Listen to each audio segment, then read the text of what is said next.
Hey everybody, my name is Andrew Cronk. I'm one of the co-founders of a company called Figment. At Figment, we really do two things for token holders. All you token holders out there, we provide staking services on over, upwards of now 50 blockchains and growing more every month. So if you want to stake, happy to talk about that. My talk today is much more for the other part of our business. We also have things we offer for Web3 developers. We have a product called Data Hub. It helps you manage all the protocols, helps you manage your dApps. And what I want to talk about today is something for a little bit for both of those groups, but really it's about how we have been working with the Celo team and the Ledger team to add new networks to live. So that's for the token holders, but also I want to talk today about how we did it. And so this talk will be structured sort of as a tutorial. I will use my phone a little bit. I'll lean on my phone because there's a lot of notes I want to make sure you understand. So this is going to be structured a little bit different. I want to sort of a tutorial how we did it. And hopefully you can take this away and implement your own blockchain, add other blockchains to live, because that is like the thing when I talk with people, most people in this room probably know, but a lot of other people had no idea that live was actually an open platform. This is something that's on GitHub. You can submit pull requests. I'll show you where our pull requests are, but it's something you can actually change. And so, we added Celo to live essentially in a permissionless way. We just did it. And, of course, we had support along the way, but it's something that anyone can do. And just so we kind of ground ourselves in what are all the pieces here, and I'll kind of go into much more detail about how it works. But, the desktop app, of course, is an Electron app. The mobile app is based on React Native. And, of course, the Nano, you can write apps for it in embedded C using the Bolos operating system. That's what I hope to talk about today is how you can do this. I'll share how we did it, and hopefully you can modify live to the way you want to. And like I said, we did this with Celo. So, the Celo team knew they wanted to be added to live. There's a lot of demand, but they didn't really have the bandwidth or availability to do it. So someone like Figment, one of the things we think about our role in the ecosystem is not just running nodes and delegate to us as it for staking. We think we have to be actively building Web3. And so this is something we were excited to take on. That's the first thing. The other thing I'll note is I'm going to talk about Celo today. I'm going to talk a bit about Ledger Live Desktop specifically. I'm not going to go too much for mobile, but most things we do today are applicable. And I'll kind of go into the architecture of how the software works. But you can sort of get right once and kind of get in both environments, mobile and desktop. So the other thing I'll say is, it's been mentioned, the developer docs are actually pretty good. Fabrice and his team have done a really nice job putting those together. And so it was a joy to kind of go through this with their team.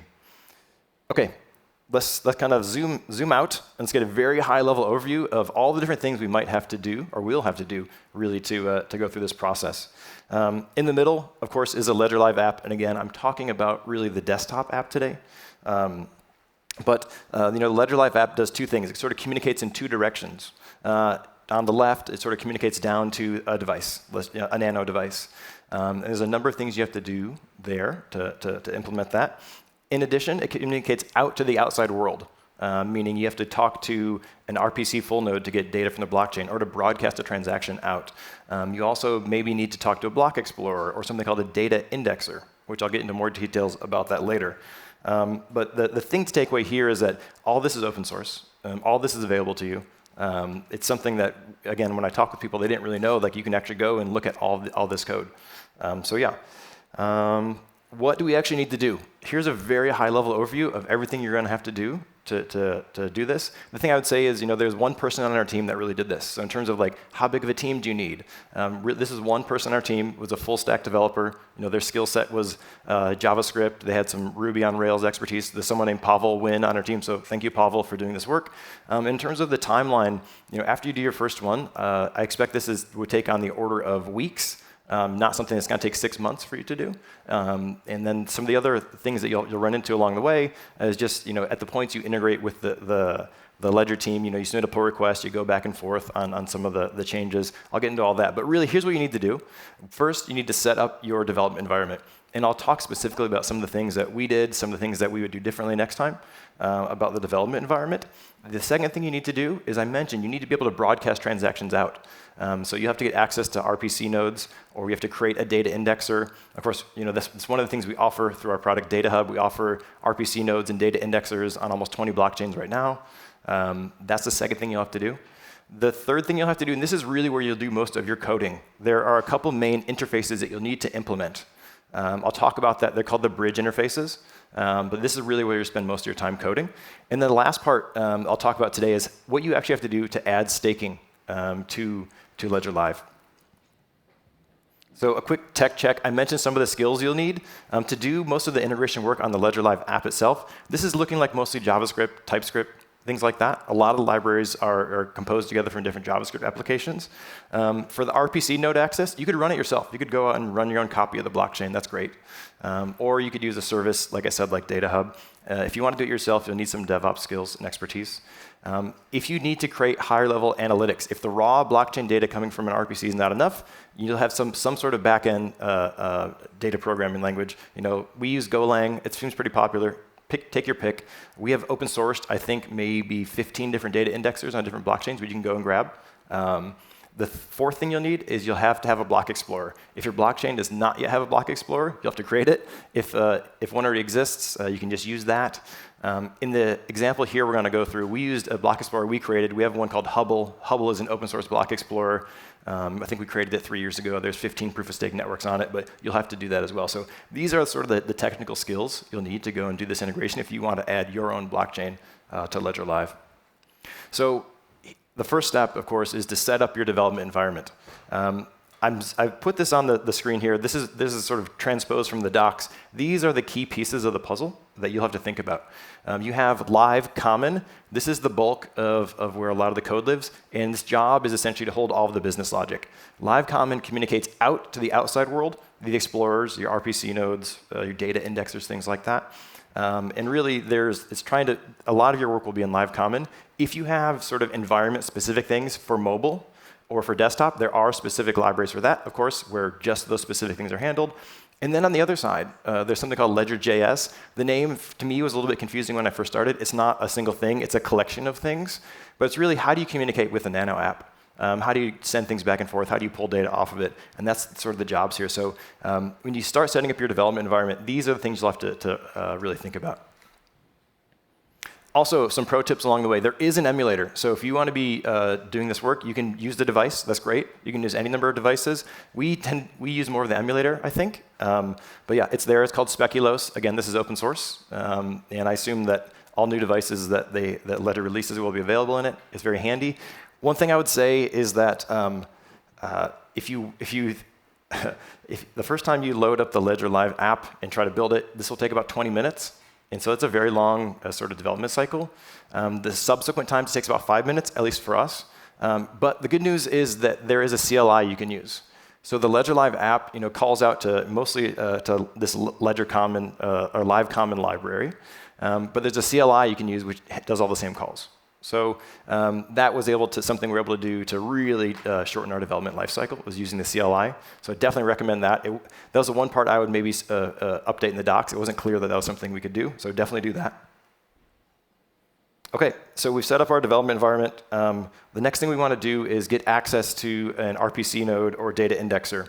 So here's the way to think about it. Live wants data in a certain format. It doesn't care if it's coming from an RPC node or a data indexer you create or some SDK that the blockchain offers. It just wants data in a certain structure, in a certain format. Some blockchains that I've seen, you can just use an RPC node. Some you have to have this sort of data indexer to sort of massage the data coming off the RPC node if you can get it in the right format. So the main thing here to say is there's a couple things you'll have to do. Of course, you need to figure out a way to broadcast transactions. You can do that, of course, from an RPC node or a data indexer. You need to get raw transaction data. Pretty straightforward. There's a couple primitives within Live you'll need to think about. One is called an account. I'm sure if you've ever used Live, you've seen create account. That's something that you'll have to map to as well. There's also something called an operation. An operation is for an account for a specific blockchain, a transaction essentially. And so you have to figure out ways to sort of feed both of those things as you're doing your integration. OK, first thing you actually have to go do, or what I'd recommend you start with, is there's something called crypto assets. The crypto assets library, if you look at it, it's a gigantic text file. I think it's like 55K of just text. Every single token or cryptocurrency that's available in Live is in this thing. And so the main thing to understand here is look at the other tokens, figure out what you want to put in about yours. The specific things you need to add, I'll just read these really quick. Your ticker, of course, what your token name is, the name of your Ledger application, the color you want it to look like, the UI, a bunch of metadata about your app. I've seen people screw up here where they sort of do the wrong formatting.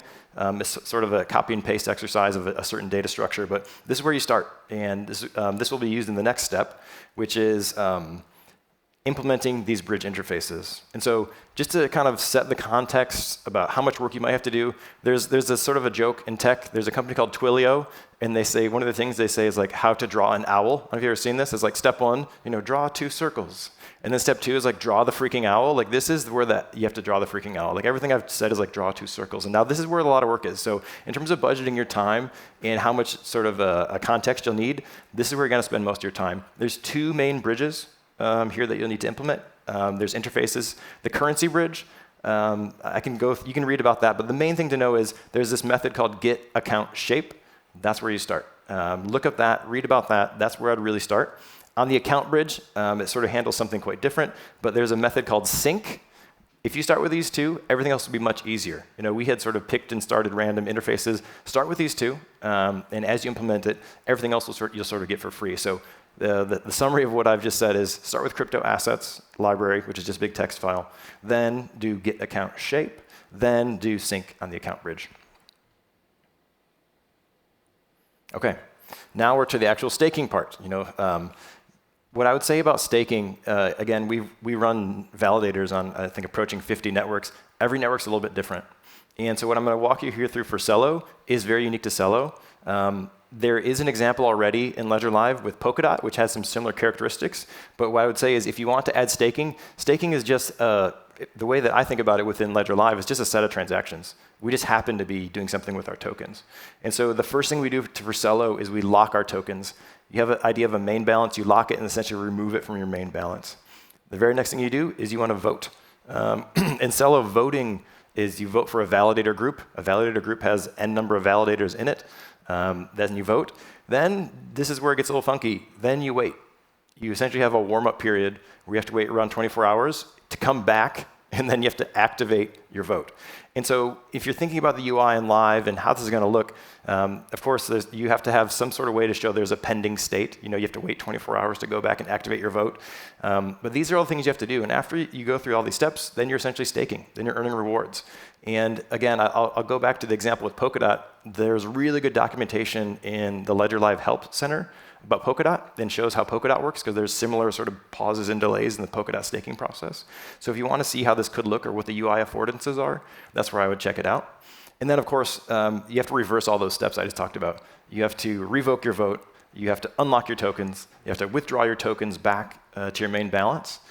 So you have to implement all these as well. So for Celo, it looks like we implemented, I think, 6 or 7 transactions is what we'll have to do. But yeah, that's how that works. OK, so you've done your basic integration. You've implemented all those interfaces. You've added your special staking transactions. What now? How do you go to production? And what should you expect as you're trying to run this service? Because there are, as you've seen, external dependencies. You need access to a RPC node, which is always up and always online. You need access to a block explorer. So the way to think about this is the sort of unit of scaling. The unit of scaling here is based on number of accounts or number of users. And you could think about how often that the Ledger Live app calls out and sort of accesses these services. For each account, Ledger Live pulls or pings these external services every 2 minutes. So if you have Live open on your desktop, every 2 minutes it'll be pinging out these external services with a number of number of requests. Also, anytime someone does a transaction, of course, there'll be requests. Anytime someone creates an account, there'll be requests. But really, the way that this scales, and if you're worried about sort of the order of magnitude of requests going to your nodes, it's based on number of users. And so if you do a quick calculation, if all 4 million Ledger devices installed your app, and they all have the Ledger Live app open, and every 2 minutes they're pinging you, that looks like 120 million requests per hour. Any node service should be able to handle something like that. And of course, we're not at that scale yet. It's unlikely that 4 million people install your app, but that's kind of how you can think about it. The other dependency, of course, is a block explorer. Oftentimes in Ledger, there'll be a link, and you click the link, and it will go out to your browser for the block explorer. That will need to be online as well. So the two things to think about is I'm not really worried about scaling RPC node access. It's more about high availability and uptime. Same for the Block Explorer. OK, where do people get stuck? And where are the common issues that I've seen people screw up with? So I think the place to spend most of your time as you're researching is with these sort of bridges, the account bridge and the currency bridge. I spent a lot of time reading about that. It will save you a lot of headache later. The other thing to understand is there's something called YELK. It's used to manage the dependencies between live desktop and common and the crypto assets I mentioned. Read about how that works. There's a link here to the GitHub. Definitely understand that. That will save you a lot of time. I already mentioned about using the CLI for testing. This is something that I wish we would have done in the beginning. It would have saved us also a lot of time. And the other thing is for M1 Macs. Specifically, if you're using a Mac, we were using an Intel Mac for a long time because we couldn't get it working. What we did is that we installed NVM and Node 14 using Rosetta 2. So if you're using a Mac M1, that's what we did. And now, joy, we can now develop live with our M1 Macs. And that's it. So I mean, those are the steps that you have to go through to get Celo added to live. In terms of the status of where we're at, you can see the pull request there. We are not live on Ledger Live app right now. It's going to go live this year, in the next week or two is the hope. It'll be in the experimental little toggle. So if you go there, you can see it and use it. And hopefully we'll roll it out in production in early next year. And the goal is we're going to do more of these. And so we want to keep bringing more blockchains to live. So if you have any interest in that, please talk with us. I want a special thanks to Fabrice for his help doing this, and also Gaetan. He was very helpful with the code.